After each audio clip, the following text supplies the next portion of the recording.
ಸಿಂಹರಾಶಿ ಅಪೂರ್ಣವಾದಂತಹ ಕೆಲಸಗಳ ಬಗ್ಗೆ ಚಿಂತನೆಯನ್ನು ನಡೆಸಿ. ಯಾವುದೋ ಕೆಲಸವನ್ನು ಆರಂಭ ಮಾಡಿರ್ತೀರಿ, ಕಾರಣಗಳು ಏನೇ ಇರ್ಬೋದು, ಆ ಕೆಲಸ ಅರ್ಧಕ್ಕೆ ನಿಂತೋಗಿರುತ್ತೆ, ಅಥವಾ ಅದರ ಬಗ್ಗೆ ಆಸಕ್ತಿಯನ್ನು ತೋರದಲ್ಲೇ ಹಾಗೆ ನಿಧಾನಗತಿಯಲ್ಲಿ ಆ ಕೆಲಸ ನಡೀತಾ ಇರುತ್ತೆ.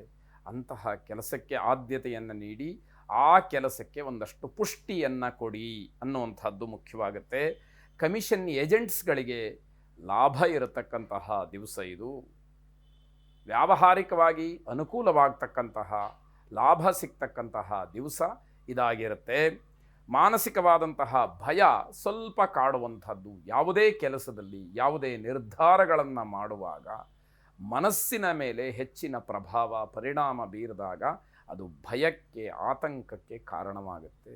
ಎಲ್ಲಿ ನಷ್ಟವಾಗ್ಬಿಡುತ್ತೋ, ಯಾವ ಕಷ್ಟವನ್ನು ನಾನು ಅನುಭವಿಸಬೇಕಾಗುತ್ತೋ ಅನ್ನುವಂತಹ ಭಯ ಮನಸ್ಸಿನಲ್ಲಿ ಕೂತ್ಬಿಟ್ರೆ ಮುಂದಿನ ಕೆಲಸಕ್ಕೆ ಅದು ತೊಂದರೆ ಆಗುತ್ತೆ. ಅದರಿಂದ ಹೊರಬರಬೇಕಾದಂಥದ್ದು ಅತಿ ಮುಖ್ಯವಾದಂಥದ್ದು. ಸಮಯದ ದುರುಪಯೋಗವನ್ನು ಮಾಡಿಕೊಳ್ಬೇಡಿ. ಯಾವ ಕೆಲಸಗಳನ್ನು ಯಾವ ಸಮಯಕ್ಕೆ ಸರಿಯಾಗಿ ಶಿಸ್ತುಬದ್ಧವಾಗಿ ಲೋಕಸಮ್ಮತವಾಗಿ ಮಾಡಬೇಕೋ ಹಾಗೇ ಮಾಡಿ ಅನ್ನುವಂಥದ್ದು. ಲಕ್ಷ್ಮೀ ನರಸಿಂಹನನ್ನು ಪ್ರಾರ್ಥನೆ ಮಾಡಿ. ಶುಭವಾಗಿ. ಕನ್ಯಾ ರಾಶಿ ಆರೋಗ್ಯದ ಸಮಸ್ಯೆ, ಅದರಲ್ಲೂ ಬೆನ್ನು ನೋವಿನ ಸಮಸ್ಯೆ ಹೆಚ್ಚಾಗಿ ನಿಮ್ಮನ್ನು ಕಾಡುವಂಥದ್ದಾಗುತ್ತೆ. ಪರಸ್ಪರವಾಗಿ ಪ್ರೇಮಿಗಳು ನಂಬಿಕೆಯನ್ನು ಇಟ್ಟುಕೊಳ್ಬೇಕು.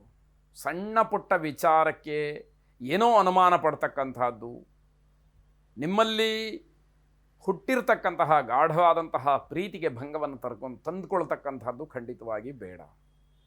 ಯಾವುದೇ ವಿಷಯಗಳಿರಲಿ ಅದನ್ನು ಸರಿಯಾಗಿ ಪರಾಮರ್ಶೆ ಮಾಡಿ ಸತ್ಯಾಂಶ ಏನು ಅನ್ನುವಂಥದ್ದನ್ನು ತಾಳ್ಮೆಯಿಂದ ತಿಳ್ಕೊಳ್ಳಿ.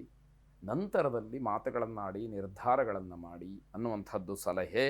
ಹವ್ಯಾಸಕ್ಕೆ ಹೆಚ್ಚಿನ ಆದ್ಯತೆಯನ್ನು ನೀಡ್ಬೋದು. ಯಾವುದೋ ಒಂದು ಕೌಶಲ್ಯ ನಿಮ್ಮಲ್ಲಿ ಇರುತ್ತೆ, ಅದಕ್ಕೆ ಆದ್ಯತೆಯನ್ನು ನೀಡ್ಬೋದು. ಅದನ್ನು ಸ್ವಲ್ಪ ಬೆಳೆಸಬೇಕು ಅಂತಕ್ಕಂತಹ ಮನೋಭಾವ ಹೆಚ್ಚಾಗಬಹುದು ಅಂತ ಅರ್ಥ. ಆರೋಗ್ಯದ ದೃಷ್ಟಿಯಿಂದ ಅಜೀರ್ಣ ಸಮಸ್ಯೆ ನಿಮಗೆ ಆಗಬಹುದು. ಹೊಟ್ಟೆಗೆ ಸಂಬಂಧಪಟ್ಟ ಹಾಗೆ ಏನೋ ಸಮಸ್ಯೆಗಳು ಕಾಡಬಹುದು ಅಂತ ಹೇಳಿ ಅನಿಸುತ್ತೆ.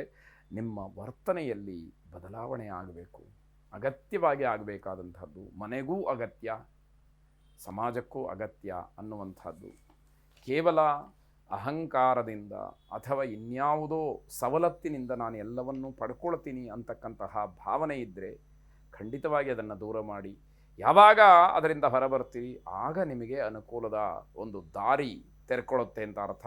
ವಿದ್ಯಾರ್ಥಿಗಳಿಗೆ ಕಠಿಣ ಪರಿಶ್ರಮ ಏನಿದೆ ಅದು ದಾರಿದೀಪವಾಗುತ್ತೆ. ಕಷ್ಟಪಡೋದು ನಿಜವಾಗಲೂ ಭವಿಷ್ಯದಲ್ಲಿ ಒಳ್ಳೆಯದಾಗತ್ತೆ ಎನ್ನುವಂತಹ ಅನುಭವಕ್ಕೆ ಬರತಕ್ಕಂತಹ ದಿವಸ ಇದು ಅಂತ ಹೇಳಬೇಕು. ಶಿವಾರಾಧನೆಯನ್ನು ಶಿವಪ್ರಾರ್ಥನೆಯನ್ನು ಮಾಡಿ. ಶಿವಂ ಶಾಂತಂ ಜಗನ್ನಾಥಂ ಲೋಕಾನುಗ್ರಹಕಾರಿಣಂ ಸರ್ವಮೇಕಂ ಪರಂ ವಂದೇ ಶಿಕಾರಾಯ ನಮೋ ನಮಃ. ಶುಭವಾಗಿ. ತುಲಾರಾಶಿ ಪ್ರತಿಭೆಗೆ ತಕ್ಕ ಪ್ರತಿಫಲ ಸಿಕ್ಕೋದ್ರಿಂದ ಬಹಳ ಸಂತೋಷವಾಗುತ್ತೆ. ನಾಯಕತ್ವದ ಗುಣವನ್ನು ಗೌರವವನ್ನು ಹೆಚ್ಚು ಮಾಡ್ತಕ್ಕಂತಹ ಶಕ್ತಿ ಅದಕ್ಕಿದೆ. ಹಾಗಾಗಿ ಅಂತಹ ನಾಯಕತ್ವದ ಗುಣ ಅಥವಾ ನಾಯಕತ್ವವನ್ನು ನೀವು ಹೊಂದಿದರೆ ಆ ಕೆಲಸ ತುಂಬ ಗೌರವಪೂರ್ಣವಾಗಿ ಆಗತ್ತೆ ಅನ್ನುವಂತಹ ಒಂದು ಸಮಾಧಾನ ಇವೆಲ್ಲವನ್ನು ಜನ ವ್ಯಕ್ತಪಡಿಸ್ತಾರೆ ಅಂತ ಅರ್ಥ. ವ್ಯಾಪಾರದ ನಿಮಿತ್ತ ಪ್ರಯಾಣ ಅಥವಾ ಪ್ರವಾಸ ಇದಕ್ಕೆ ಚಿಂತನೆಯನ್ನು ನಡೆಸೋದಕ್ಕೆ ಅವಕಾಶಗಳಾಗತ್ತೆ. ಆಧ್ಯಾತ್ಮಿಕವಾದಂತಹ ವಿಚಾರಗಳು, ಧಾರ್ಮಿಕ ವಿಚಾರಗಳು ನಿಮ್ಮ ಮನಸ್ಸಿಗೆ ವಿಶೇಷವಾಗಿ ಸಮಾಧಾನವನ್ನು ಕೊಡುತ್ತೆ. ಗಣಪತಿಗೆ ಬಿಳಿಯ ಎಕ್ಕದ ಹೂವನ್ನು ಅರ್ಪಣೆ ಮಾಡಿ ಪ್ರಾರ್ಥನೆ ಮಾಡಿ. ಒಡ ಹುಟ್ಟಿದವರ ಜೊತೆಯಲ್ಲಿ ಯಾವುದೇ ರೀತಿಯ ಗಲಾಟೆ ಗೊಂದಲಗಳು ಬರದೇ ಇರುವಂತೆ ನೀನು ಅನುಗ್ರಹ ಮಾಡಬೇಕು ಅಂತ ಹೇಳಿ ಗಣಪತಿಯನ್ನು ಕೇಳಿಕೊಳ್ಳಿ. ಶುಭವಾಗಿ. ವೃಶ್ಚಿಕ ರಾಶಿ ವೃತ್ತಿಯಲ್ಲಿ ಕೆಲಸದಲ್ಲಿ ಬಡ್ತಿ ಸಿಗ್ತಕ್ಕಂತಹ ಸೂಚನೆಗಳಿವೆ. ಇವತ್ತೇ ಏನೋ ಬಡ್ತಿ ಸಿಕ್ಬಿಡ್ತು, ಪ್ರಮೋಷನ್ ಆಗಿಬಿಡ್ತು, ಆ ಒಂದು ಭ್ರಮೆ ಏನು ಬೇಡ. ಆ ರೀತಿಯ ಸೂಕ್ಷ್ಮ ನಿಮ್ಮ ಕಿವಿಗೆ ಬೀಳ್ತಕ್ಕಂಥದ್ದು.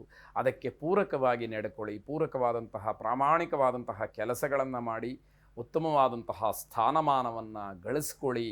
ಸಂತೋಷವಾಗಿರಿ ಅಂತಕ್ಕಂಥದ್ದು. ಮಾನಸಿಕವಾಗಿ ತುಂಬ ಒತ್ತಡ ಇರತಕ್ಕಂಥದ್ದು. ಯಾವುದೋ ಒಂದು ಒಳ್ಳೆಯ ವಿಷಯವನ್ನು ಕೇಳಿದಾಗ ತುಂಬ ಎಕ್ಸೈಟ್ಮೆಂಟ್, ಯಾವಾಗ ಆಗತ್ತೆ, ಏನಾಗತ್ತೆ, ಹೇಗಾಗತ್ತೆ, ಇದರ ಬಗ್ಗೆ ಎಲ್ಲ ಹೆಚ್ಚಿನ ಉದ್ವೇಗ ನಿಮಗೆ ಆಗ್ತಕ್ಕಂಥದ್ದು. ಕಲಾ ರಸಿಕರಿಗೆ ಉತ್ತಮವಾದಂತಹ ಸಮಯ. ಕಲೆಗೆ ಇರತಕ್ಕಂತಹ ಒಂದು ಗೌರವ ಅಥವಾ ಅದಕ್ಕೆ ಅವಕಾಶ ಇವೆಲ್ಲವೂ ಕೂಡ ಹೆಚ್ಚಾಗುವಂಥದ್ದು ಇರುತ್ತೆ.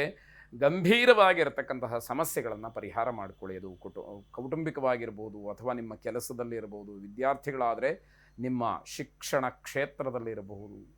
ಇಲ್ಲಿ ಅದನ್ನು ಗಮನಿಸಿಕೊಂಡು ಸರಿಯಾದಂತಹ ರೀತಿಯಲ್ಲಿ ಅದಕ್ಕೆ ಚಿಕಿತ್ಸೆಯನ್ನು ಮಾಡಿ ಅದರಿಂದ ಹೊರಬನ್ನಿ ಅಂತಕ್ಕಂಥದ್ದು. ಮನೆಯ ಅಲಂಕಾರ, ನವೀಕರಣ ಇತ್ಯಾದಿಗಳಿಗೆ ಹಣ ಖರ್ಚಾಗಬಹುದು. ಚಂಡಿಕೇಶ್ವರನನ್ನು ವಿಶೇಷವಾಗಿ ಪ್ರಾರ್ಥನೆಯನ್ನು ಮಾಡಿ. ಶುಭವಾಗಲಿ.